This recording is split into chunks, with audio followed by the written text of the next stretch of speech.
ಅವಶ್ಯಕತೆಗಳಿಗೆ ಹುಟ್ಟಿಕೊಳ್ಳುವುದು ಪ್ರೀತಿಯಲ್ಲ, ಅದು ಹೊಂದಾಣಿಕೆ. ಬೆಳಗ್ಗೆ ಎದ್ದು ರೇಡಿಯೋದಲ್ಲಿ ಸಿನಿಮಾ ಹಾಡು ಕೇಳುವ ಹುಡುಗಿ ಯಾರನ್ನಾದರೂ ಪ್ರೀತಿಸಲೇಬೇಕು ಅಂತ ನಿರ್ಧಾರ ಮಾಡಿಬಿಟ್ರೆ ಸಂಜೆ ಹೊತ್ತಿಗೆ ಅವಳಿಗೊಂದು ಪ್ರೀತಿ ಸಿಕ್ಕಿಬಿಡುತ್ತೆ.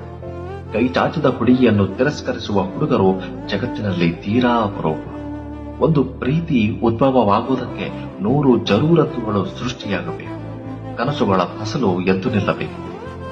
ಒಬ್ಬರನ್ನೊಬ್ಬರು ಜೀವನ ಪರ್ಯಂತ ಭರಿಸುತ್ತೇವೆ ಎಂಬ ನಂಬಿಕೆ ಹುಟ್ಟಿದರೆ ಸಾಲದು, ಭರಿಸಲೇಬೇಕೆಂಬ ತೀರ್ಮಾನ ಮಾಡಿಕೊಂಡರೂ ಸಾಲದು.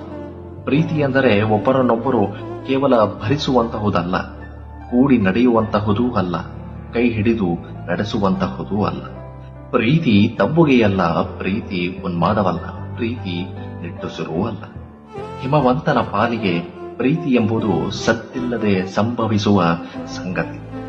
3 ಸಂಜೆಯ ಹೊತ್ತಿನಲ್ಲಿ ಕತ್ತಲಿನೊಳಗೆ ಬೆಳಕು ಲೀನವಾಗುವಂತಹ ಕ್ರಿಯೆ, ಬಿಸಿಲ ನೆತ್ತಿಯ ಮೇಲೆ ಮೋಡಗಟ್ಟುವಂತಹ ಮೊದ, ತನ್ನ ಬಯಕೆಗಳಿಲ್ಲದ ಶುಷ್ಕ ದಾರಿಯೊಳಕ್ಕೆ ಎಲ್ಲಿಂದಲೋ ಒಂದು ಕಾಲು ದಾರಿ ಎಂಬಂತೆ ಕನಸು ನಡೆದು ಬಂದು ಕೂಡಿಕೊಂಡಂತಹ ಯೋಗಾಯೋಗ.